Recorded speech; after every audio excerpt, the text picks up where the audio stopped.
So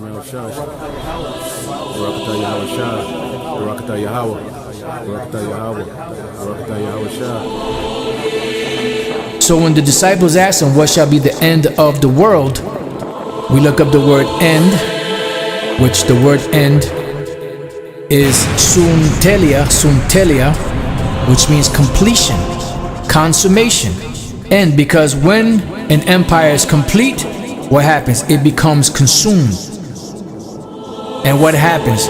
The power and regions, lands, and riches of that particular empire is translated or transferred to the next rulers that conquered that particular empire.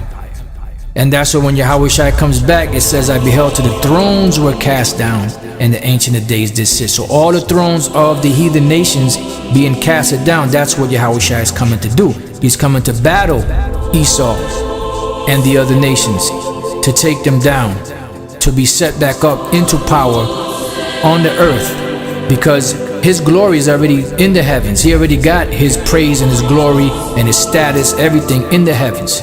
But as the Apostle Paul says in Hebrews 2, that we see not all things yet put under him, because not everyone is acknowledging and praising and lauding and crediting the names of Yahawashi as being the Lord. They're calling him Jesus, Yeshua, Yehoshua, and all those other different names.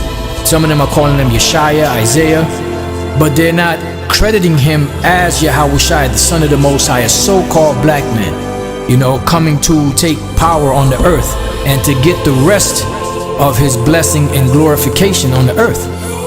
All of these empires are going to be transferred or translated over to Yahawashi, and he's going to share it with us. Revelation 15. And I saw another sign in heaven, great and marvelous, 7 angels having the 7 last plagues, bringing us filled of the wrath of God. And I saw as it were a sea of glass mingled with fire, and them that had gotten the victory over the beast, and over his image, and over his mark, and over the number of his name, stand on the sea of glass, having the harps of God.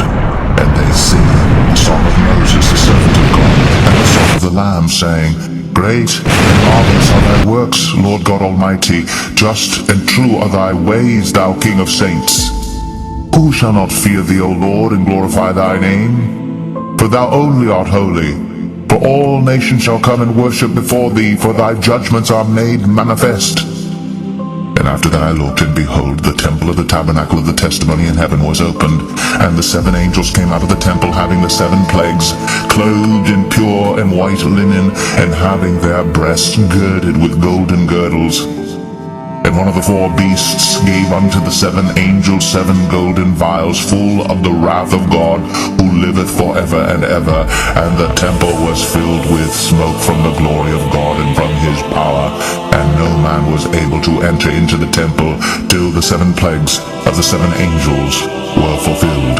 And when the kingdom is established, all nations are going to flow to us to learn of the Lord's ways, because of the magnificence that's going to be established.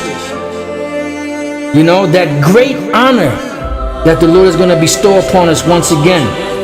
Our rightful position as the rightful rulers of the universe.